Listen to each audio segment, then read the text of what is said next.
What's up, y'all? It's your boy, Mr. T-Shirt, back with another one. In today's video, we're gonna dive into some must-haves for your clothing brand when you're a vendor at an event.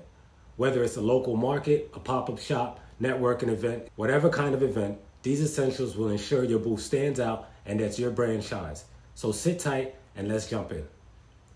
Okay, so before I get started, I was inspired to do this video based on the fact that I've been working on a clothing brand called Hustle and Hard Knocks.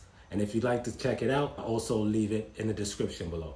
But my friend Diana invited me to vendor at a networking event since last summer, but I couldn't attend because I was traveling at the time. But I did promise her I would participate this year.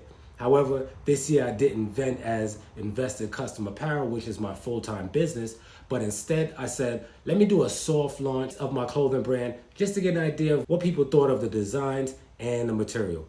But more importantly, to get my story of the brand out to the public. So the week before the event, I made sure that I had everything that I needed. At least I thought I had what I needed.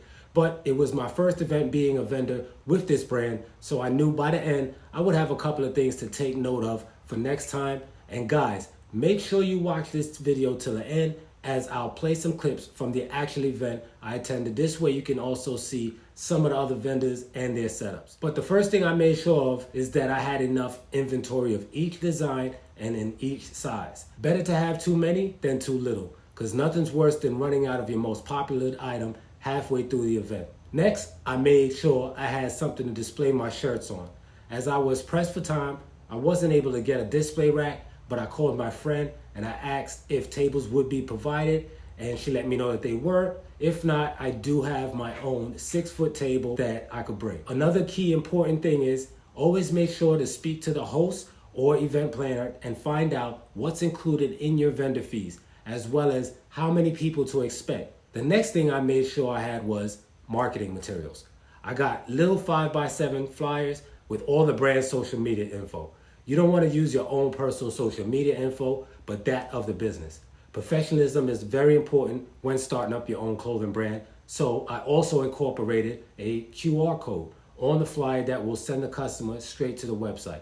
The main part of the flyer had the story behind the brand, so my flyer looked like this.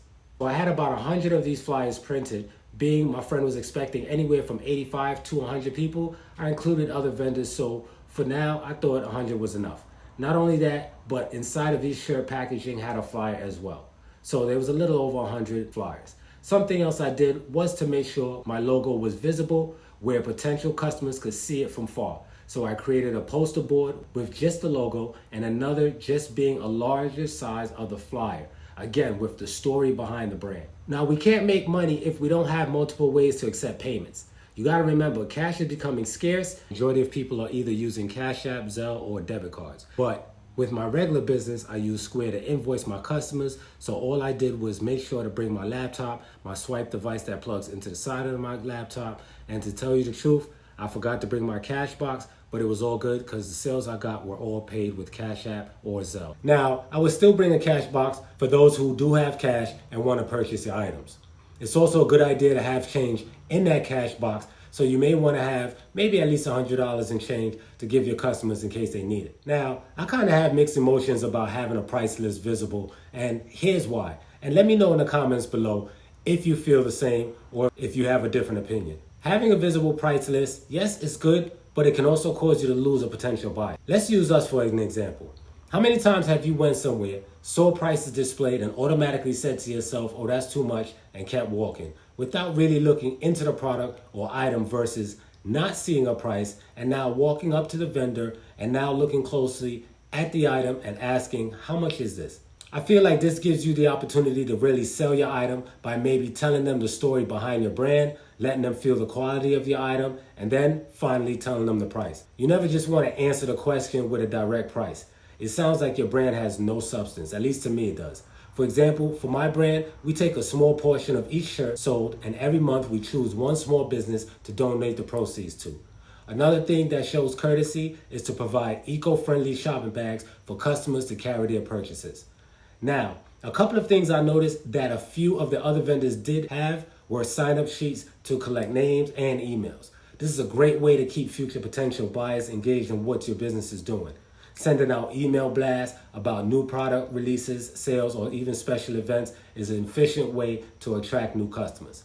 Something else I didn't bring this time was my tent, being that it was an indoor event that wasn't big enough for tents and such, but always good to have if you know you'll be doing vendor events outside to avoid weather conditions such as rain, wind, or even too much sun in the blazing heat if it's the summer season. Tents are also good to have in large indoor spaces. It provides a sense of curiosity for people walking by to come over and check out what it is that you're selling. Now, the last thing I got from this event, being I was the only male who had a business besides a DJ, all the others were females. The females that came over to my booth, they loved the story, and some asked, do I have shirts for kids? And I didn't. So that let me know I needed to create a kids section on my website and next time bring out some children's pieces. Most men and women will always buy for their kids before themselves. At least they should. Not only is this good for having more options, but for those moms and dads that like for their little girls or guys to match them sometimes, excellent idea.